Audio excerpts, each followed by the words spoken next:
வணக்கம். அனைவருக்கும் வணக்கம். ஒரு சின்ன நிகழ்வு தான் நான் இங்கே பகிர்ந்துக்க போகிறேன், மிக நீண்ட இடைவேளைக்கு பிறகு. அதாவது சில நேரங்களில் நம்ம பெரிய ஆபத்திலிருந்து நம்மளை காப்பாற்றிக்கும் பொழுதோ, இல்லை காப்பாற்றப்படும் பொழுதோ, இல்லை சில மிகப்பெரிய சங்கடங்கள்லேருந்து நாம் விலகும் பொழுதோ, அப்போது மனசுக்குள்ளே தோணும், கடவுள் இருக்காண்டா குமாரன். அப்படிப்பட்ட மிகப்பெரிய ஆபத்திலிருந்து நான் இன்று காப்பாற்றப்பட்டேன். அதை தான் உங்ககிட்ட நான் இன்னைக்கு பகிர்ந்துக்க போகிறேன்.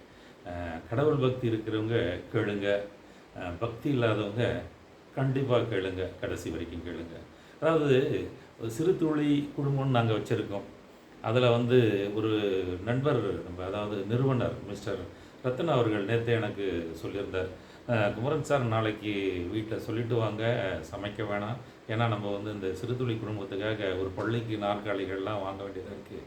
ஃபஸ்ட்டு நம்ம டியூட்டியை முடிச்சுட்டு 2 மணிக்கே நம்ம ஹோட்டலில் சாப்பிட்டுட்டு நம்ம போயிட்டு பர்ச்சேஸ்லாம் பண்ணிட்டு கொஞ்சம் காலதாமதமாக போக வேண்டியது வரும், சொல்லிடுங்கன்னார். வழக்கம் போல் நான் அந்த விஷயத்தை வீட்டில் சொல்ல மறந்துட்டேன். இங்கே பாருங்கள், என்னோடய போதாத காலம் கரெக்டாக 1:30 மணிக்கு நண்பர் ரத்தினம் ஃபோன் பண்ணுறாரு. ஆனால் ஃபோன் எடுக்கிறதுக்கு முன்னே எனக்கு வயிறுலாம் கலங்கி கதி கலங்கி நிற்கிறேன்.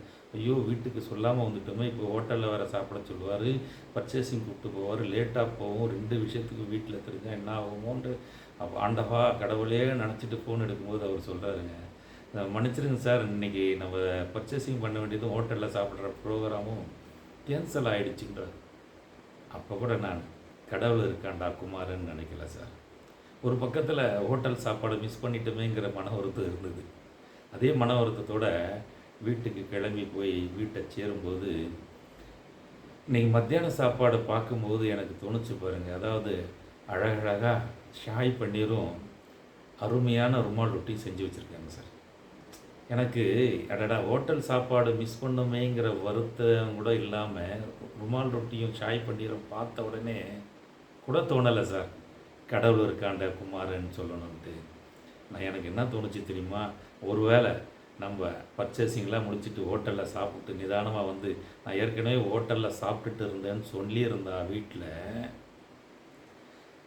ஒரு வாரமாக கஷ்டப்பட்டு யூடியூப் பார்த்து ருமால் ரொட்டியும் ஷாய் பன்னீரும் செஞ்சு வச்சுருக்கிற மனைவி என்ன பாடுபடுத்தியிருப்பாங்க.